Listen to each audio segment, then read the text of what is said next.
Y ahí está, Ya, ahí está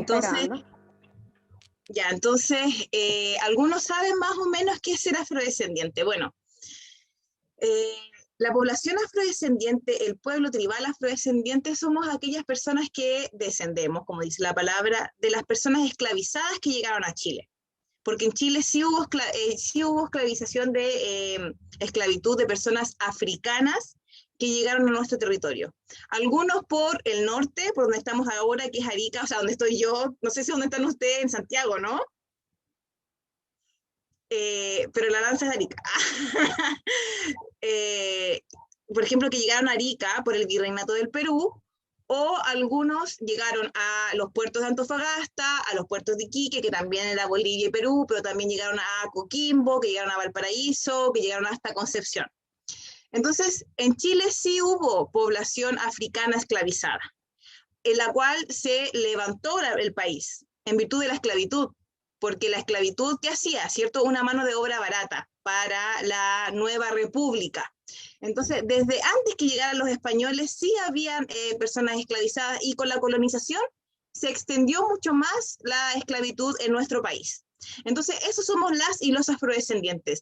Si ustedes me miran, son rasgos que yo no puedo negar, ¿cierto? Como mi color de piel, ¿cierto? Mis ojos, mis labios, como que así se puede reconocer fácilmente un afrodescendiente. Pero ser afrodescendiente no significa solamente tener color, sino es que descender de esta población. Entonces, en Chile hay un pueblo que está vivo, que muchas veces nos negaron, o sea, recién en el año 2019 se aprobó nuestra ley. Y nosotros pasamos por muchos procesos muy violentos en nuestra república que nos trataron de eliminar completamente, como por ejemplo la chilenización. ¿Conocen ustedes el concepto de chilenización? ¿No? Ya, no importa. A mí me interesa que me digan sí, no, me levanten una mano, me pongan un dedo, no sé, pero que interactuemos juntas y juntes. Entonces, el proceso de chilenización fue cuando para la Guerra del Pacífico, ¿cierto? Donde Chile estaba peleando en los territorios de Perú, Bolivia, y estaban peleando los nuevos territorios. Entonces, cuando Chile ganó, querían eliminar a todos los perdedores. ¿Y cómo ideó el chileno a los perdedores? Los bolivianos y los peruanos. ¿Y quiénes son los bolivianos y los peruanos? Los negros, los indígenas. Entonces, teníamos que eliminar a los negros y a los indígenas. ¿Y cómo lo hicieron? Hay algo que acá no saben en la historia, o sea, que se sabe en la historia, pero que no nos enseñan en los colegios ni en las universidades, que en Chile pasó un proceso como el Ku Klux Klan. ¿Conocen el Ku Klux Klan, cierto, en Estados Unidos? Esos que eran como con una túnica blanca y con una, ¿cierto? Con una capucha blanca, ¿lo han visto en películas? Ya.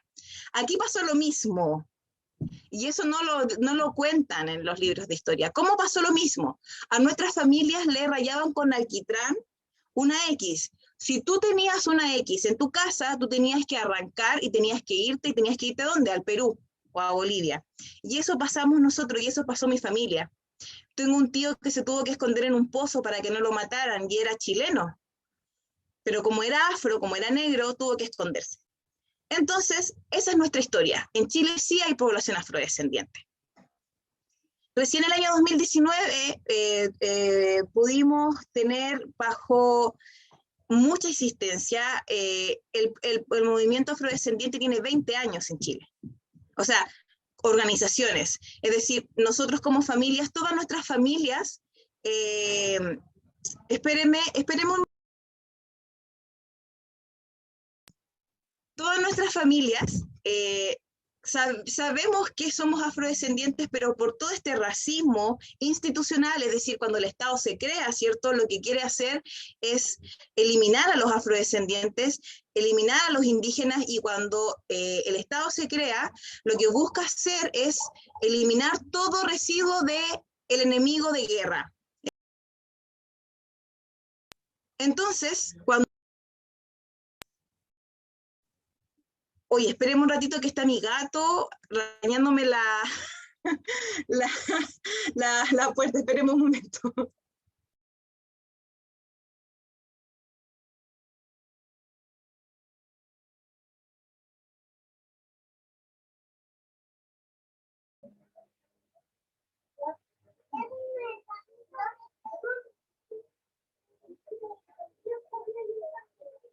Ya, ahora sí.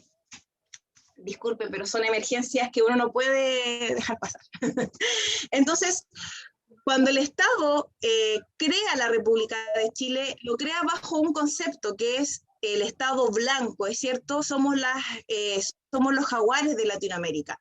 Y cuando se instala, nos quieren eliminar. Entonces, después de mucho tiempo de la colonización, de la guerra del Pacífico, como le estaba comentando, y de los otros proyectos políticos, era muy difícil que las familias afroariqueñas se reconocieran como afro.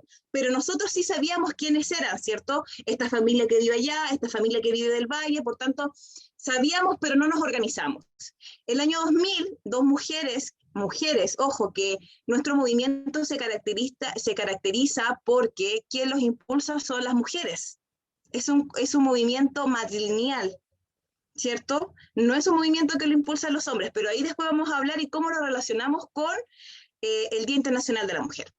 Entonces, en el año 2000 emerge este proceso cuando el presidente Ricardo Lagos, en una conferencia en Chile, se levanta, era una conferencia contra el racismo, contra la discriminación y la xenofobia, en Chile, en Santiago de Chile, que se llamó la conferencia Santiago +5.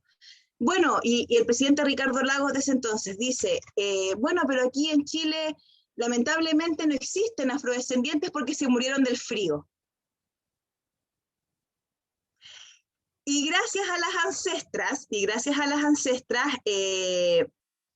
se invitaron a afrodescendientes y se levantan las mujeres, ¿cierto?, afroariqueñas y dicen, no, presidente, aquí estamos las afrodescendientes chilenas. ¡Wow! O sea, fue el tremendo golpe el año 2000 diciendo, hoy un presidente está ignorante, un presidente diciendo que no existe población afrodescendiente cuando estaban ahí mismo las mujeres afro. Desde ahí emerge el movimiento afrochileno y por tanto tenemos 20 años de recorrido. Recién en el año 2019, bajo muchas insistencias que comenzó el año 2016, logramos el reconocimiento legal de la población afrodescendiente en Chile. Gracias a las ancestras tuve el placer de trabajar, yo soy abogada, mi proyecto de tesis de pregrado fue la ley, entonces todo ese trabajo se entregó al diputado Luis Rocaful de ese entonces, bueno, sigue siendo diputado, y empezamos a trabajar con comisiones. Entonces, las mujeres afrodescendientes no es lo mismo que una mujer blanca, eurocéntrica o mestiza. A nosotras nos golpea mucho el racismo, y es todos los días. Y aquí está mi compañera querida Doris, que ella sabe con toda la pasión que he logrado llevar esta lucha, porque no es algo que yo quiera evitar. Les hago una pregunta. ¿Ustedes creen que en Chile del año 2020-2021 existe discriminación racial? Sí, y sí existe, y es muy presente. Yo les voy a contar que cuando yo ingresé a la universidad en el año 2006, mi universidad quedaba en Velázquez, que es un campus que queda como a la costa, en la playa, cerca, y yo caminaba todos los días, y al frente de mi universidad hay una población súper vulnerable, que es peligrosa, ¿cierto? Entonces, y al frente, cuando uno camina para la universidad, está el regimiento de los militares. Entonces yo venía caminando por el regimiento, porque obvio no me iba por al frente, porque me podía pasar algo, y voy caminando por el regimiento, y un militar me dice, las negras caminan por al frente. Las negras caminan por al frente. Y yo digo, ¿y por qué me dice eso? O sea, él asumió que por mi color de piel yo tenía que pertenecer al lado vulnerable. Ese es el discurso, el proyecto político que se instala en nuestro país a través de la educación, a través de las instituciones públicas, a través de la cultura. Es decir, todo aquel que tenga un color moreno significa, o sea, seguimos pensando como en la época de la colonia y en la época de la Guerra del Pacífico. Todo aquel que tenga un color distinto al tuyo es enemigo, por tanto tú tienes que discriminarlo y tienes que segregarlo. A eso súmenle que el discurso político que instaló la colonia es que las mujeres, como éramos esclavas o personas esclavizadas, era el acceso mucho más fácil, porque no éramos personas, éramos cosas. Éramos cosas que teníamos cuerpos de personas, por tanto podían acceder a través de la violación de nuestros cuerpos. ¿cierto? Entonces, la mujer cuando vende cerveza, generalmente, ¿qué ponen en el comercio, en la publicidad del ron Habana? Una morena, ¿cierto? Una afrodescendiente, curvilínea, maravillosa, ¿cierto? Eso es lo que el discurso político de la colonia existe hasta el día de hoy. A las mujeres afrodescendientes se nos expone como objetos sexuales. Entonces, tenemos múltiples formas de opresión: la raza, el género y la clase. Y todo eso se interrelaciona en nuestras vidas.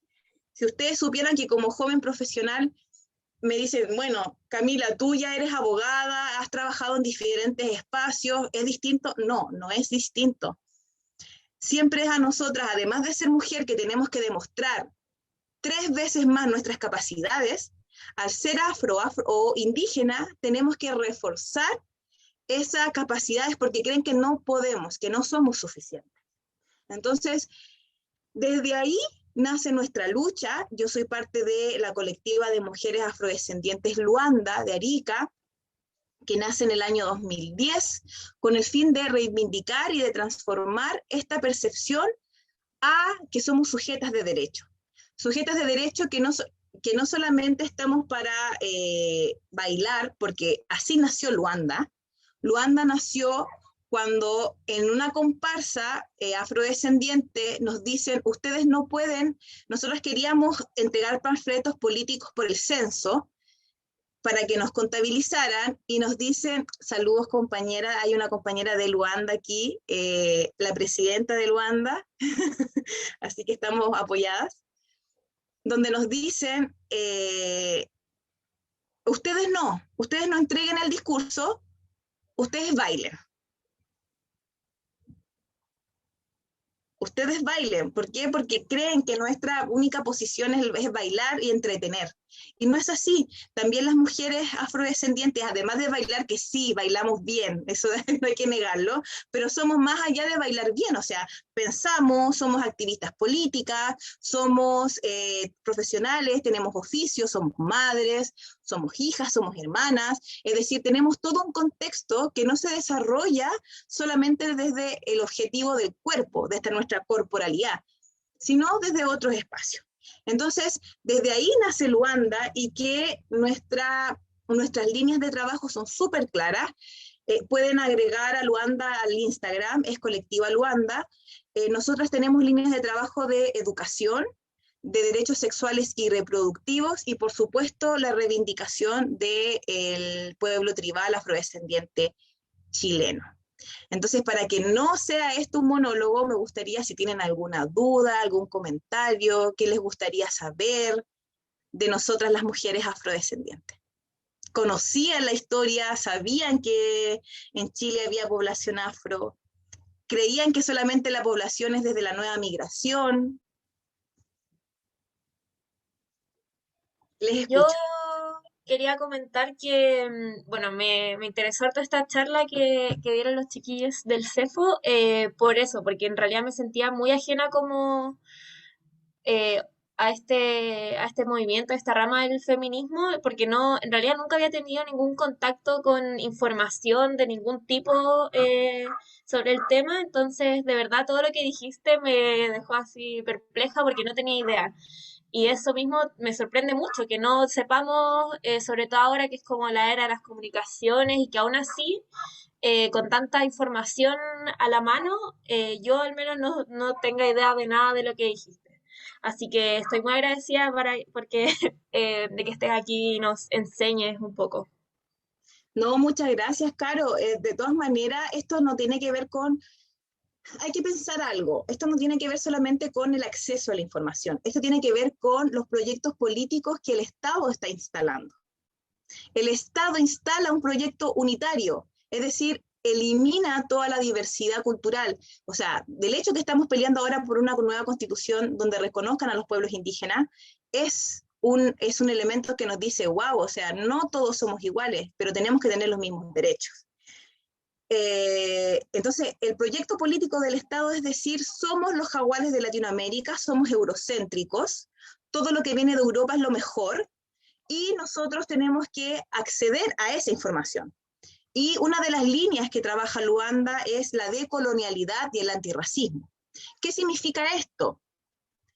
En la colonia se instala, en la colonia, pues niños, así cuando muchos, muchos años, en la colonia se instala eh, este proyecto político, cuando dicen, vamos a instalar la nueva Europa en los territorios de la Via Yala, que es América Latina, pero las feministas antirracistas le decimos a Via Yala, como es el nombre ancestral de este continente,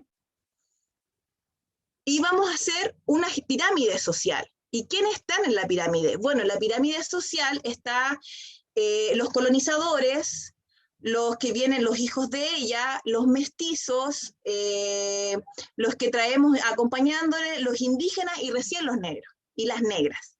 Entonces, en la colonia se instala con la esclavitud, con la trata transatlántica, se instala el capitalismo también y el patriarcado. El capitalismo, ¿por qué? Porque se instala a través de este sistema comercial la vida de las personas por una transacción económica, utilizando, ¿cierto?, los objetivos de este proyecto político. El patriarcado, es decir, en la pirámide social está un ente que manda a todas y todos, pero ¿quién es este ente? El que tiene poder económico, el que viene de Europa y que es hombre. Porque no todos los hombres son objetos del patriarcado, o sea, son que ejercen el patriarcado. Por ejemplo, un hombre afrodescendiente es parte del patriarcado, pero él no tiene el mismo poder que la persona que está arriba de la cúspide social. Y eso se marca en la trata esclavista y en la colonia. Entonces, en la colonia es súper importante para que nosotros entendamos los movimientos feministas, para que entendamos los movimientos anticapitalistas, porque se instala la pirámide y cómo debe ser el sistema.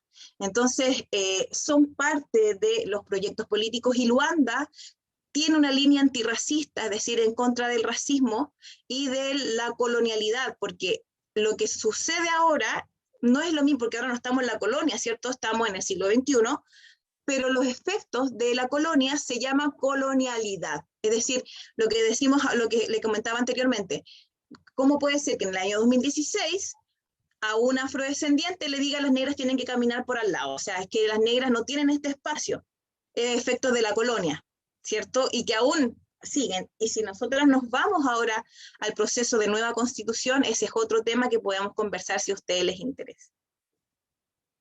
De hecho, justo iba a preguntar en un momento sobre eso, que me interesa como mucho personalmente, el tema de la constitución, una constitución que sea antirracista en específico. Nosotras el día de mañana les invitamos cordialmente a las 20 horas, tenemos un diálogo antirracista constituyente, donde vamos a invitar a una candidata aymara, a una candidata de Santiago, a una mapuche y una candidata mapuche de Temuco y una afrodescendiente. Ustedes saben, y espero que hayan sido parte de la revuelta social, ¿cierto? El año 2019, donde estuvimos ahí evidenciando la precarización de la vida. Nosotras fuimos parte de eso. Fuimos parte de todas las demandas, de las participaciones, ¿cierto? Con nuestros tambores, ¿cierto? Porque a nosotros nos identifica. ¿Ustedes han visto en Santiago alguna marcha con tambores, con tumbe? Les pregunto. ¿Sí? La Monse, la Belén también, el José, ya bacán. Entonces, más o menos se imaginan cómo es nuestra cultura, ¿cierto? Es súper alegre y llama, y los tambores, y las faldas, todo. Nosotros participamos, nuestra cultura es parte de nuestra identidad, pero es un instrumento de lucha. Es un instrumento de lucha, como todas las culturas. No es un instrumento de entretenimiento, es de lucha, ¿cierto? Porque nuestros ancestros se comunicaban con los tambores para comunicarse, porque no se separaban por tribus, ¿cierto? Se comunicaban con la música. Nosotros participamos como parte del movimiento afrodescendiente exigiendo el reconocimiento. Luchamos mucho el trabajo para incluir al pueblo afrodescendiente en los escaños reservados, fue súper arduo. Teníamos reuniones hasta las 1 de la mañana con pueblos mapuches, con indígenas, que también están colonizados, hay que decirlo, porque creen que como que la torta se va a dividir. O sea, ¿qué torta? Si el Estado tú quiere que pienses que tú tienes una torta y que esa torta que si hay más, te va a tocar un pedazo más chico y eso es capitalismo, ¿cierto? Entonces, participamos en este proceso, en los escaños reservados, y el Estado, a través de su poder legislativo, determina que no, o sea, les voy a... fue fue muy doloroso después de una ley de reconocimientos que nos sigan diciendo esto, como por ejemplo, bueno, si tenemos que reconocer a los afrodescendientes, tenemos que reconocer también a los descendientes de croatas, de alemanes y de españoles. En el Congreso, año 2020, ¿qué les parece a ustedes esto raro, normal? ¿Qué análisis les permite hacer esto a ustedes?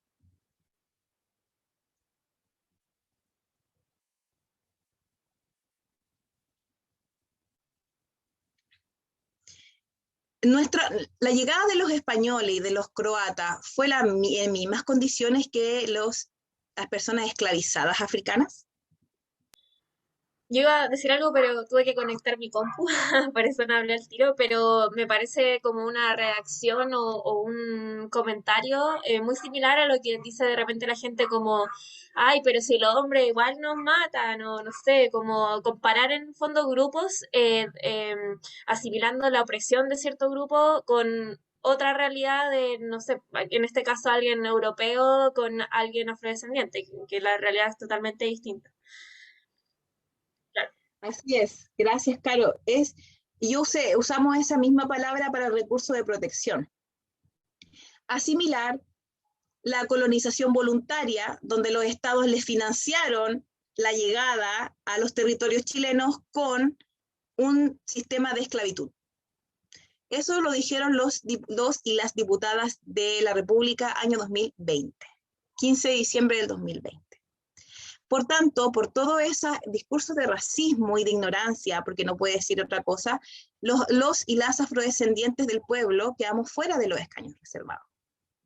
Es decir, a pesar de estar vinculados al convenio 169 de la OIT, de tener ley de reconocimiento, quedamos fuera porque para la conciencia republicana nosotros somos extranjeros. Entonces, ahora lo que estamos haciendo, fuimos por 2 días. Nos dijeron el 15 de diciembre, ustedes no, porque no pertenecen a un pueblo, teniendo una ley que te reconoce como pueblo, parte de Chile, habiendo ratificado todos los tratados internacionales también, que generan obligaciones internacionales, y además todos los antecedentes técnicos que expresamos. Presentamos un recurso de protección que finalmente no llegó a buen puerto, fue rechazado por la Corte Suprema y vamos a ir a la Corte Interamericana de Derechos Humanos, ¿cierto? Y por otro lado, dijimos, pero bueno, ¿qué hacemos? Y como tenemos la resistencia en nuestra sangre, o sea, votarnos no va a ser fácil, nos dolió, o sea, estuvimos mal, fue como recibir de nuevo todo ese racismo y esa violencia, porque no podemos decir otra cosa. Nos levantamos y lanzamos una lista independiente de afrodescendientes. Y estamos aquí en la región de Arica, Parinacota, resistiendo al sistema, o sea, no es una lista cualquiera porque yo quiero escribir la Constitución porque, ay, quiero que esté mi nombre en ella. No, porque si nosotros no estamos en la Constitución, no se va a hablar del pueblo tribal afrodescendiente chileno, es que no se va a hablar. Y nos van a invisibilizar nuevamente como en la colonia. Entonces, esa es la importancia de poder estar y que logremos sacar de los 5 candidatos y candidatas que tenemos, lograr sacar por lo menos uno. Así que a las personas que están en Arica, igual les pedimos todo el apoyo para aquello. Es eso. Y así instalamos estos nuevos paradigmas. El pueblo indígena son muy poco lo que hablan del antirracismo, ese discurso está más con el pueblo afrodescendiente, entonces queremos estar ahí para instalar el antirracismo, la descolonización, la violencia y unirnos también con los pueblos indígenas.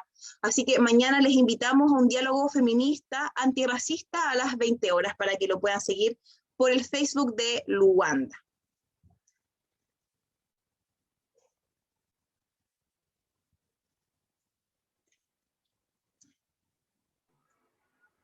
Yo en lo personal voy a conectarme a esa reunión de mañana. No sé si alguna tiene alguna pregunta. Yo tenía una pregunta. Es que la otra vez yo tomé un ramo que era como de arte de los indígenas y en una clase surgió el tema de la apropiación cultural. Y como que mucha gente empezó a opinar sobre eso, pero a mí me llamaba la atención porque nadie de los que estaba opinando era como parte de los pueblos. Entonces me gustaría saber cómo ustedes como personas afrodescendientes, como qué es para ustedes la apropiación cultural y cómo, cuál es su postura al respecto. Yo creo que José quiere que nos quedemos hasta las 9 con esa pregunta. Hizo tremenda pregunta porque es súper entretenida, pero además interesante. La apropiación cultural para nosotras y nosotros es un tema, es un temón, porque hemos visto cómo se han apropiado de nuestra cultura con el solo fin de divertirse. Porque claramente nuestros tambores, nuestras faldas, nuestros cánticos llaman la atención. Y ahora es como ser de moda negro o afrodescendiente, hacer como cultura africana y bailar y hacerse trenzas y todo el tema. Pero le resta la importancia cultural que tiene la identidad negra. Si nosotras nos hacemos trenzas es porque nuestras ancestras determinaban caminos de libertad o guardaban semillas en sus trenzas. Si yo toco tambor es porque eso a mí me llama, yo tengo una conexión directa con ese tambor porque es mi medio de comunicación. Si yo bailo es porque muchas veces me negaron el bailar, y más ahora en este contexto donde hemos sido expuestos a un racismo estructural, es mi forma de manifestar y de expresar mi identidad. Entonces, mucha gente dice, no, es que a mí me llaman los tambores y yo creo que soy afrodescendiente, pero al momento de decir, bueno, ¿tú has tenido alguna práctica racista? ¿O has vivido el racismo dentro de tu piel? ¿Te han parado para decir, no, es que tú no puedes? No, es que eso no es necesario, es que sí es necesario. Por ejemplo, el tumbe tiene que ver con una reconstrucción cultural que bailaba mi abuela. Mi abuela, que fue súper discriminada, que fue la primera técnico en enfermería del hospital de Arica, donde le costó estudiar, donde mis tíos tuvieron que esconderse, nuestros tíos con Francisca tuvieron que esconderse en pozos para que no los mataran. Entonces tú no puedes determinar una cultura tan fácilmente, porque eso representa una historia política, una historia social, una historia cultural, una historia económica. Entonces, la apropiación cultural para nosotras y nosotros es un tema que tenemos que ir resolviendo y que debemos ir aclarando, que la apropiación cultural no es una reivindicación de derechos. Nosotras estamos luchando por nuestros derechos como sujetas de derechos, como parte de una población, y somos un pueblo, o sea, no se nos puede tomar tan a la ligera. Lo mismo con los indígenas, lo mismo con los indígenas mapuches, aymaras, rapanui. Es importante promover la cultura, pero no apropiarse, porque sin ese respeto de decir, bueno, acá hay una historia de violencia sistemática, de racismo y de sexismo. Eso hay que tenerlo súper claro, José. Muchas gracias por tu pregunta. Sí. Sí, dejaron una pregunta en el chat de Catalina Fuentes. No sé, Cata, si puedes poner el micrófono como a explicarla bien o si la leo.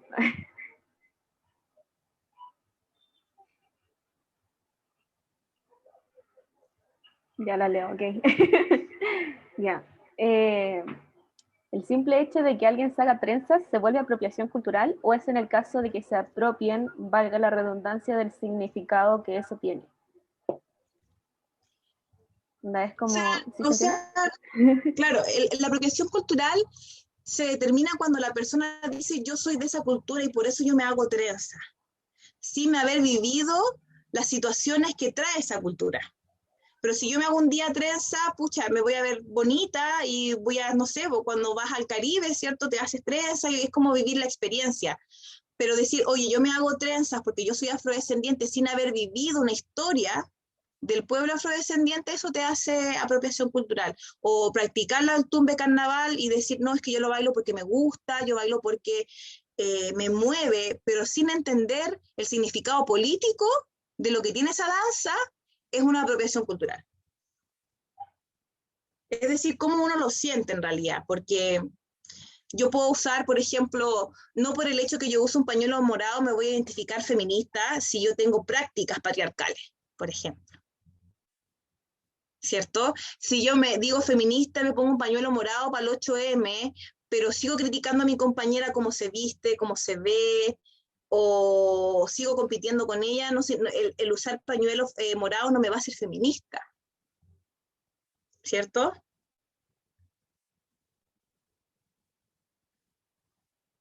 sé si alguien tiene alguna otra pregunta.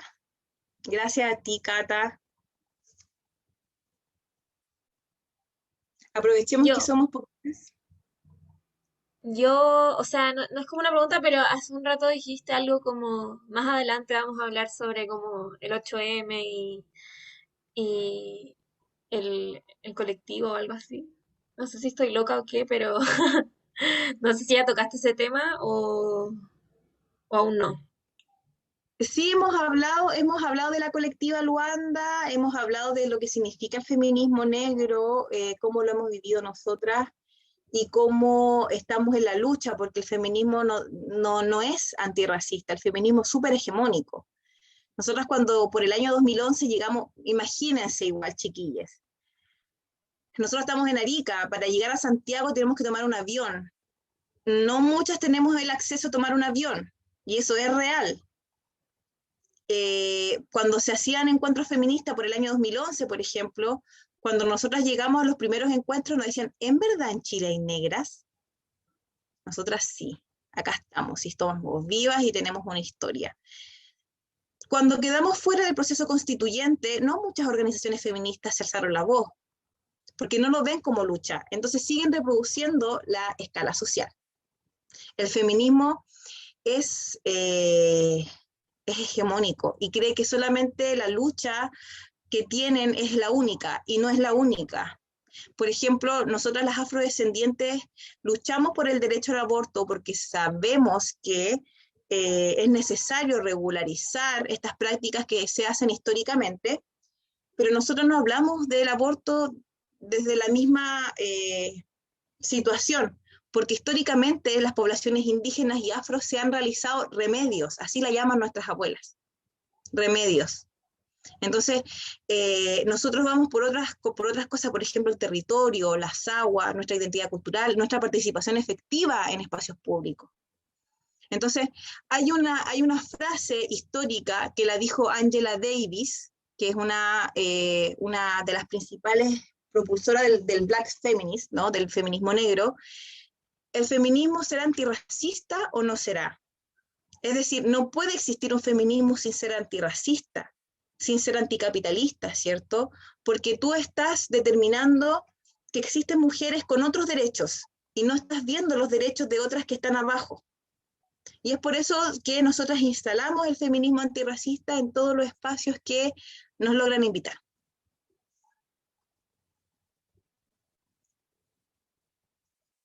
Yo tengo una duda igual, que al inicio comentaste como de una ley, que yo igual antes de las reuniones me puse a leer, pero justo comenzó la reunión, entonces no pude seguir leyendo, pero que se promulgó una ley en 2019, pero que aún como que no está aprobada, algo así.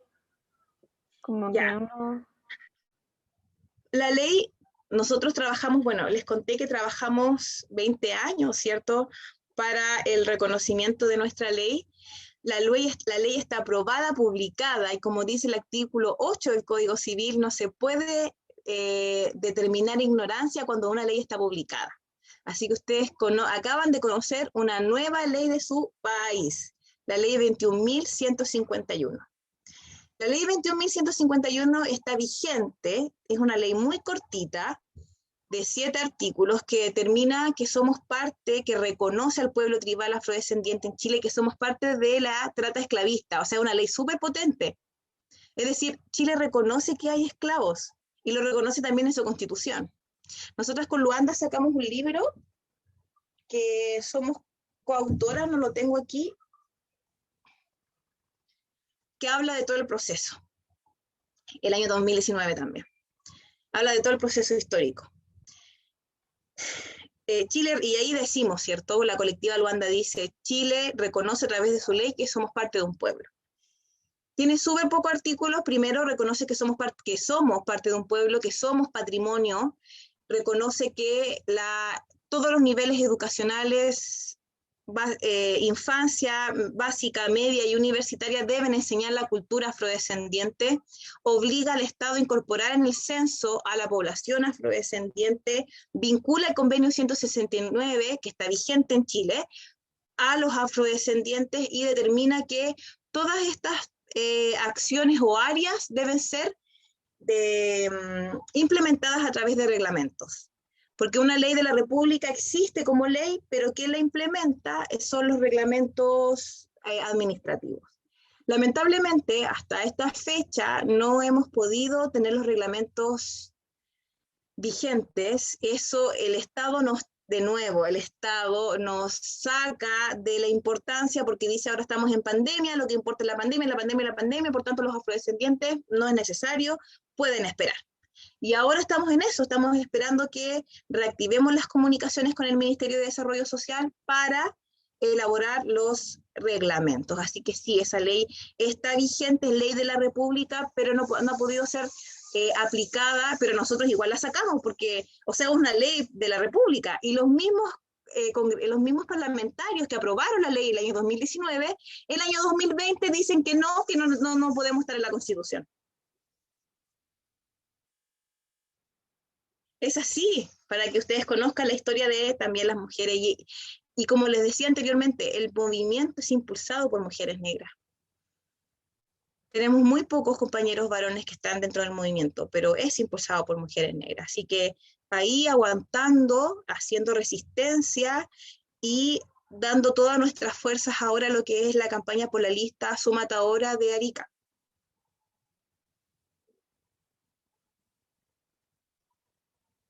Y no sé si alguien más tiene una pregunta, pero yo tengo otra. Respecto como a la inmigración, que la inmigración, como la diferencia entre un inmigrante blanco y un inmigrante negro, por ejemplo, ¿cómo podría ser la diferencia? Es que esa pregunta es muy amplia, o sea, y se explica desde lo que hemos ido conversando, de que el racismo, un migrante blanco no va a tener o sea, un migrante negro, afrodescendiente no va a tener las mismas posibilidades que un migrante blanco. Eso es el racismo estructural. Es así de simple, no tienen las mismas oportunidades, como lo que nos pasa a nosotros los chilenos les va a pasar a los migrantes. Así. No sé si alguien tiene otra pregunta. Tengo una pregunta. No sé si es que ustedes como población, o no sé cómo llamarle, pero han Pueblo, sentido pueblo, pueblo. pueblo.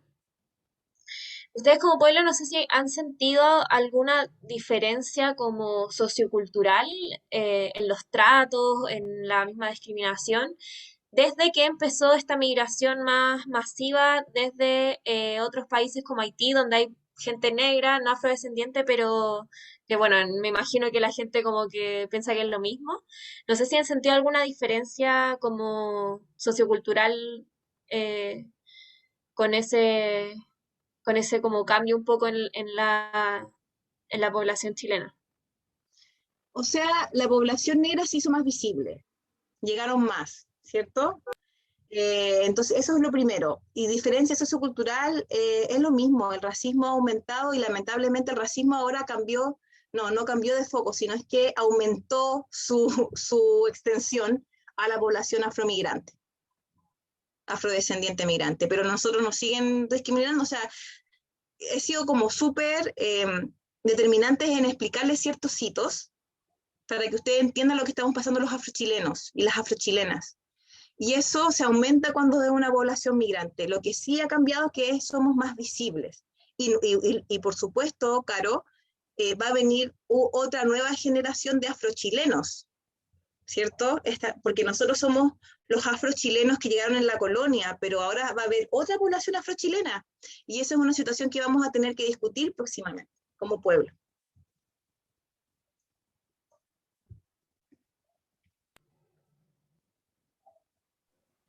Ya, genial. Yo creo que ya hasta aquí estaríamos bien, o sea, hasta aquí llegamos, porque ya van a ser las 7 y ya estaríamos cumpliendo la horita de nuestra charla.